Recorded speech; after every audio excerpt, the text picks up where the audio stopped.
Қайырлы күн, құрметті достар. Осы видеода жеміс ағаштарын көбейтудің жолдары туралы сөз етеміз. Бәрімізде де сондай әдет бар. Егер де біз дәмді бір жеміс көре қалсақ, өрік болсын алма немесе алмұрт, шабдалы деген сияқты дәмді бір жеміс көріп жеп қалсақ, соның дәндерін өзіміз сақтап жинап жүреміз. Соны өсіріп, содан да дәл сол сияқты жеміс өсіп шықса, сондай ағаш өсіп шықса деген сияқты оймен. Өткенде маған да кейбіреулер комментарий жазып жатыр, мен апорт алмасының дәндерін жинап жүремін деген сияқты. Бірақ та енді өкінішке орай, олай дәннен өсірілген жеміс ағаштары біз ойлағандай жеміс бермейді. Оның бірден бір себебі олар сұрыптық қасиетін сақтамайды дәннен өсіп шыққан кезде. Екінші себебі олар жабайылық қалпынан көп жылға дейін шыға алмайды. 10 жыл, 15 жыл, кейде 8 жыл, 9 жыл деген сияқты көп жылға дейін олар гүлдемейді, солай жабайы қалпында өсе береді. Сондықтан да дәннен өсіру жеміс ағаштарын тиімсіз болып келеді. Сондықтан да жеміс ағаштарын мынау сияқты мәдени сұрыптың шыбықтарын алып, осылардың бүршіктерін немесе қаламшаларын жабайы тамырларға телу арқылы жеміс ағаштары өндіріледі. Ол туралы енді толығымен кейінірек айтамыз. Ал оған дейін одан да оңай түрі бар. Жеміс ағашын көбейтудің сол туралы мен сөз еткім келіп отыр. Өткенде маған бір комментарийға сұрақ келіп түсті. Ол жеміс ағашының тамырын өсіріп алып, оған теліп, оны өсіргенге көп уақыт кетеді, одан басқа өсіру жолы жоқ па деген сияқты сұрақтар келді. Олай да өсірудің жолдары бар, бірақ та бұл әдісті тек қана алма және алмұрт ағашына қолданса болады. Басқа өрік ағаштарына, өрік, қараөрік, шабдалы ағаштарына ол келмейді. Ол әдісті мына отырған алма ағашының мысалында көрсететін болсақ, біздің тамырлататын бұтағымыз жерге жақын төмен орналасқан болу керек. Мына жерде мына өсіп тұрған бұтақ бар. Осы бұтақты көктемде аламыз да, мынау бұтақ енді мынау 1 жылдық бөлігі, өткен жаз бойы өскен. Мынау 2 жылдық, мынау 3 жыл, мына жағы тағы 1 жыл, 4-4 жыл. Сонымен алғанда мына 4 жылдық бұтақ.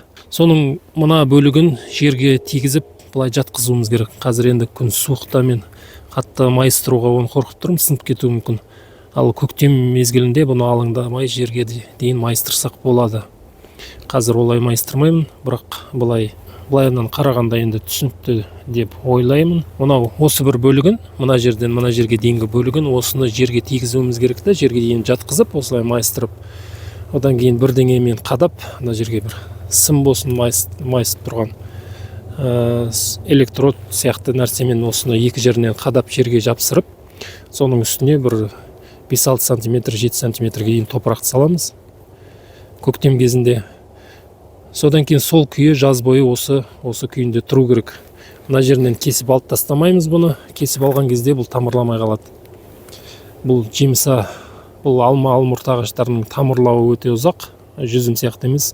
Жүзімдерді жай ғана суға салып тамырлатса тез ғана тамырлайды. Ал бұл ағаштардың тамыр шығаруы ұзаққа созылады, бірақ та тамырлайды. Сондықтан да бұл өсіп тұрған ағаштан ажыратылмау керек. Бұл кесіп алынбау керек. Тек қана жерге майыстырып, осы күйі жерге жатқызылу керек.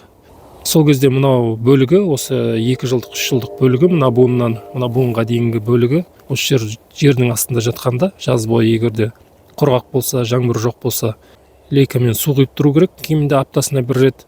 Сол кезде ылғалдық жаз бойы болған кезде осы жер күзге дейін тамыр шығарады. Сол кезде күзде мына жерінен кесіп аламыз да, осыны көшет қылып бөлек алып отырғызамыз. Бұл өзінен тамыр шығарған көшет болып шығады. Бұл жерде енді бір жақтан алып келіп жасай алмаймыз. Бұл әдісті тек қана бұл ескі алмаларыңыз болса, өздеріңізде өсетін ескірген, оны жаңарту керек болса, сондай әдіспен жасауға болады. Немесе бір сұрыпты бірнеше санға көбейту керек болса, осы әдісті қолдануға болады. Алма және алмұрт ағаштары.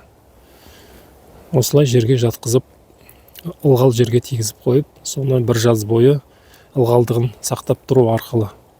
Бұл әдістің іске асатынына күмән жоқ. Оған бір дәлел айтамын қазір сіздерге. Қазір көптеген алма алмұрт ағаштары орта бойлы немесе ергежейлі, орысша айтқанда карлик телтушелерінде өсіріледі. Олардың тамыр жүйесі әлсіз болады, сондықтан да олардың биіктігі де аласа болып өседі. Сол кезде мына телінген жері осы жердің бетінен биік тұру керек. Егер де сол телінген жер көміліп қалса, сол көмілген жерден мына үстіңгі мәдени сұрып тамыр шығарып кетеді да. Одан кейін бұл аласа бойлы ергежейлі болып өсетін көшет емес, биік бойлы өсетін ағашқа айналып кетеді. Осы алдыңғы айтқан нәрсенің іске асатын дәлелі сол.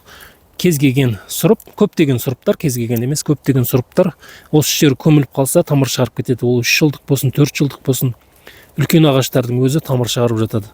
Сондықтан да осы мына бұтақты жерге жатқызып, осыны көміп қойып, бір жаз бойы ылғалдығын ұстап тұрсақ, ол тамыр шығарады.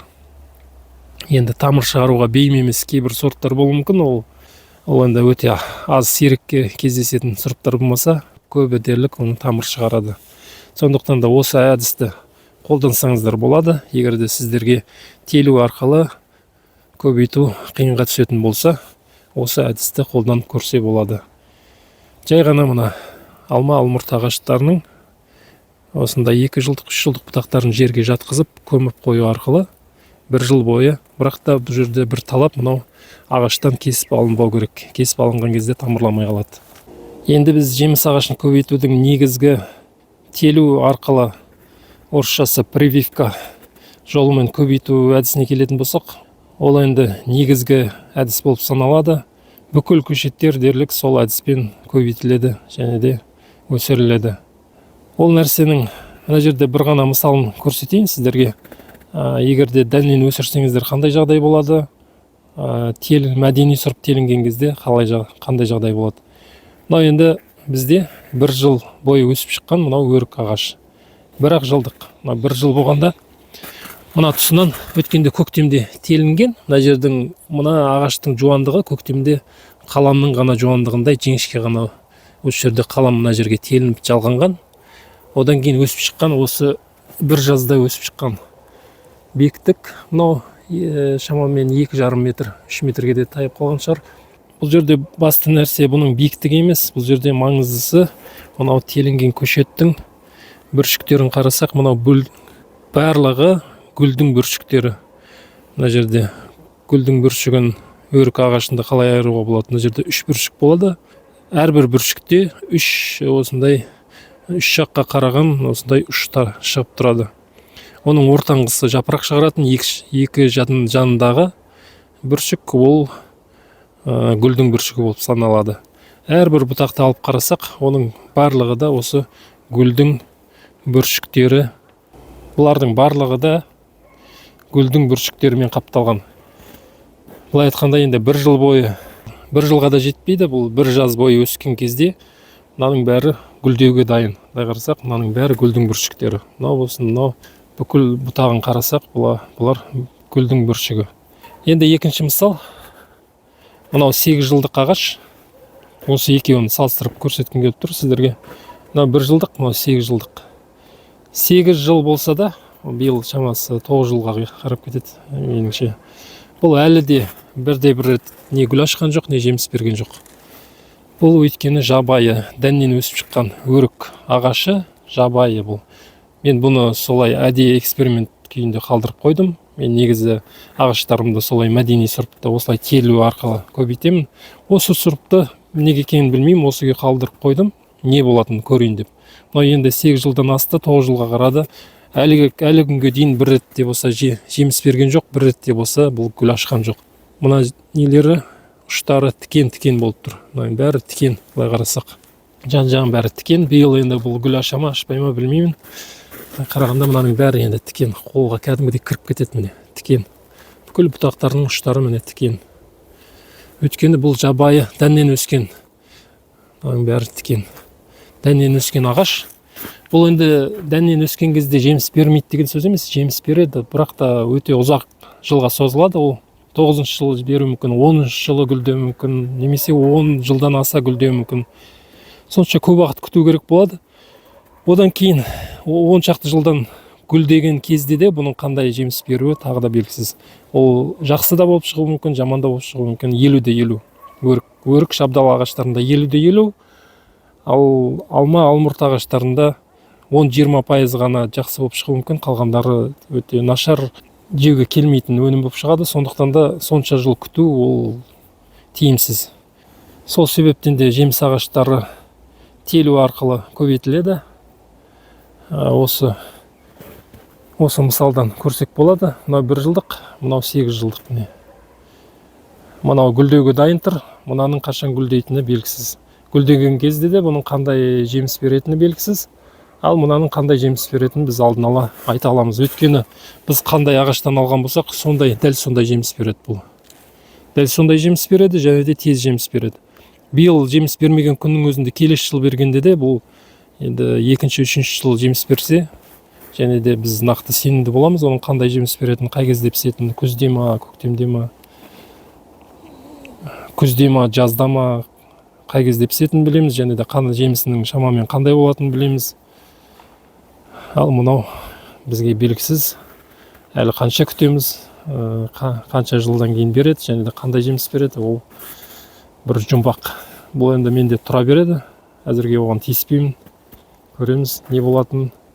Бірақ та бұл әдіс тиімсіз, өте тиімсіз.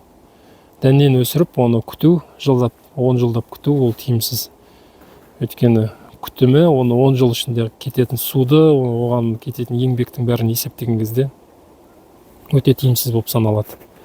Сондықтан да осы, тағы да сұрақтар болса, видео астына пікір қалдырып қойсаңыздар болады. Сау саламатта, амандықта кездескенше.